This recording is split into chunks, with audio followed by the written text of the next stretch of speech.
Hello my friends, welcome back to my channel. In today's video, I want to talk about the hygiene and beauty standards that you might want to start adopting for the aspiring feminine and elegant woman. I know there was a lot of words jam-packed there, but I feel like some people, you know, depending on who comes across my videos and where they are in their journey, some things are going to be more applicable to some women over others. So with that, I want to talk about some of the things that for me are non-negotiables in the way that I live out my life. So if you are new here, hello, my name is Nicole. I typically post videos on this channel about how you can DIY some parts of your level up journey, and then that makes space for maybe going in to see a professional for other parts of your level up journey. So with that, I want to talk about the first thing, and that is hair removal. I think that, again, if you find yourself watching this channel and you agree with being more feminine, you will agree with wanting to get rid of your hair. If you are somebody that doesn't really believe in being more feminine and more soft and more polished, you're probably not going to agree with that point. But you can see I'm beating around the bush because I see a lot of Instagram posts with a lot of girls with underarm hair, and that is good for them. But for me personally, I like incorporating, you know, waxing or sugaring into my beauty routine. I think that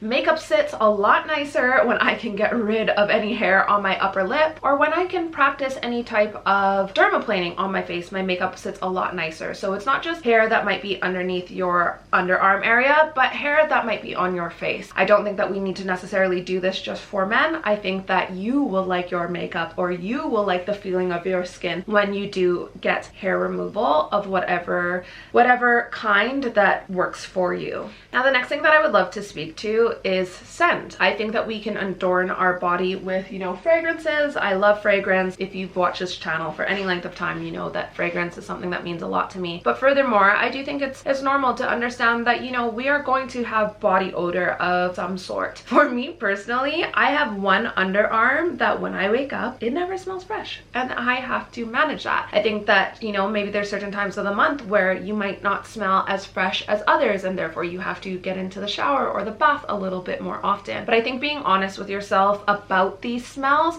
allows you to manage them a lot better. So as I mentioned, for myself personally, around that time of the month, I have night sweats, and you know, I can wake up, even though I just got out of the bath and then went into bed, I can get up and then not smell the freshest. So just understanding how to manage that. Now, the other thing that I do think is worth addressing is often products can be different from country to country. So a lot of the products here in regards to deodorant and antiperspirants, a lot of the products that are in America and Canada aren't here in the UK. And what I have noticed is that I smell a lot quicker with products from over here than I do from my products that I was using at home. Primarily at home, I was using Lady Speed Stick, Secret, etc. And over here, I have been using Sure, or there's another one. I can't think of the name of it right now, but there's like a men and there's a women's line of it, and it just does not do anything for me, so I'm constantly having to reapply. So whether that means you have to carry something in your handbag or you are showering twice a day, just make sure that you do the appropriate thing that is going to keep you smelling fresh at all times. Now, the next thing that I feel like is totally overlooked, and I can smell it a mile away, and equally I think sometimes people don't realize that if they are dealing with a smell that is coming out of their mouth, it's often from the vantage point of the fact that they're not flossing. I can see, and it's like a pet peeve of mine, when I can see like all the plaque buildup in between people's teeth. Furthermore, it has a certain smell to it. It's almost like if mothballs met bad breath, and it doesn't smell very nice. So I really encourage you to incorporate flossing into your beauty and hygiene routine, because it will go a lot farther than you think. Now, the next thing that I want to speak to is exfoliation, and not just exfoliation in regards to making yourself feel softer, but in regards to getting rid of your spray tan. I'm somebody that I do not have to use spray tan, and I'm very grateful for that. However, I have noticed that a lot of the girls that do use spray tan, they don't exfoliate enough, and therefore around their fingers here and through here and their ankles, they'll have a lot of buildup of spray tan, or they almost look like they've got jaundice. Like, it's very patchy. And I think if you are going to try to strive to be a little bit more tanned more days of the year with spray tan, I think that you have to do yourself your due diligence and make sure that you've exfoliated appropriately, and make sure that you get rid of any of that dead skin buildup and tan buildup. Now the next thing you would have heard me saying time and time again, and this is washing your hair. You can have a immediate glow up the minute that you wash and blow dry your hair. And I think a lot of ladies, you know, I've seen the memes like, I've got to mentally prepare for hair wash day. Just get into the habit of this. Make this a regular part of your routine. For me, I wash my hair every other day, and then I like to do deep conditionings. And if I push it to a third day, that's when I might put a oil treatment in the ends, and then I wear my hair in a slick low bun. But I feel like we really need to be honest with ourselves and admit that, like, when you have fresh clean hair, you are going to look like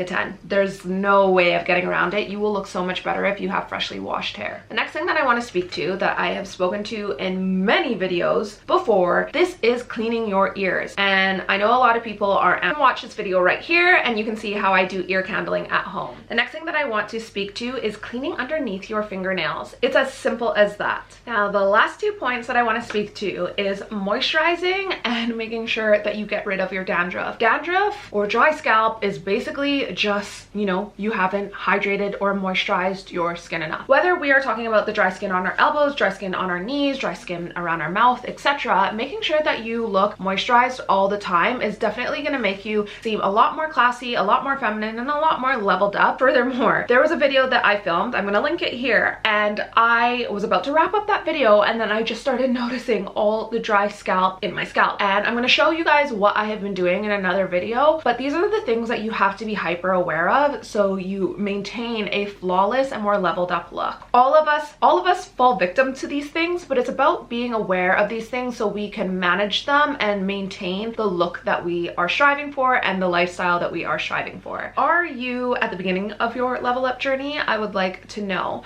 Furthermore, if you are at the end of your level up journey, or does it even end, or, you know, if you are more progressed in your level up journey, I would love to hear what are the standard hygiene and beauty tips that you like to implement in your life daily that is a non-negotiable. I hope you enjoyed this video. I hope you've taken the time to consider subscribing to this channel, and I hope to see you in my next video. Bye.